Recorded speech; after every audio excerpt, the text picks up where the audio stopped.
Hey, Dr. Adam here with part 3 of the video series on mitochondria or energy production within the body.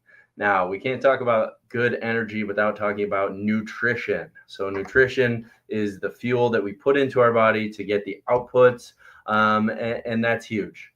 Now, I want to put an idea out there. I love this idea: is food first, pharma last.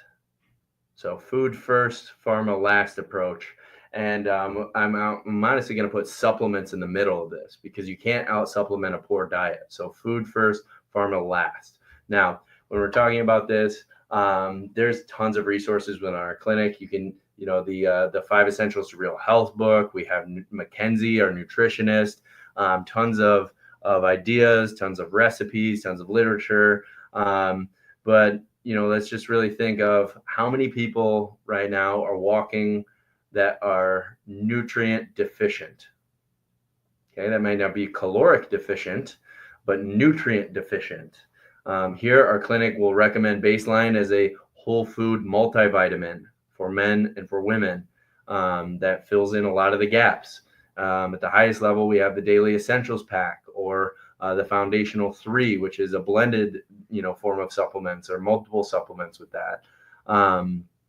But again, you need to have a well-balanced diet of meat, fruit, vegetables, diverse plate. So some people may be walking around that are nutrient deficient.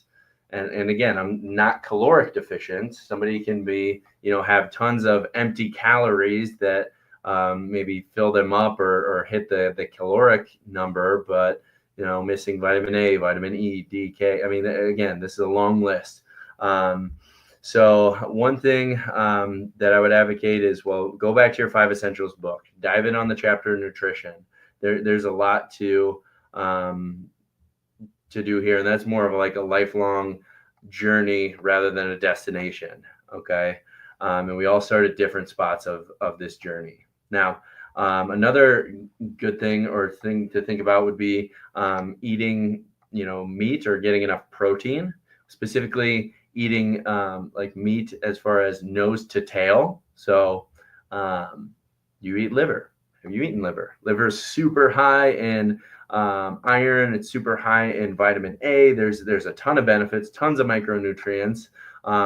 But there are a lot of people out there that would advocate for eating more of like a nose to tail approach. Or if you're not into eating liver, and we're talking about the food first, pharma last, but in the middle with supplements, there can be like desiccated organs or heart, liver, things that can be added to food. But getting enough protein is huge for a lot of things. It's huge for retaining skeletal muscle mass. It's huge for really stimulating energy production or mitochondrial production. So about 1/3 of your plate should be a good gauge. If you're not getting enough protein with your meals, then we have multiple options for supplementing with protein shakes.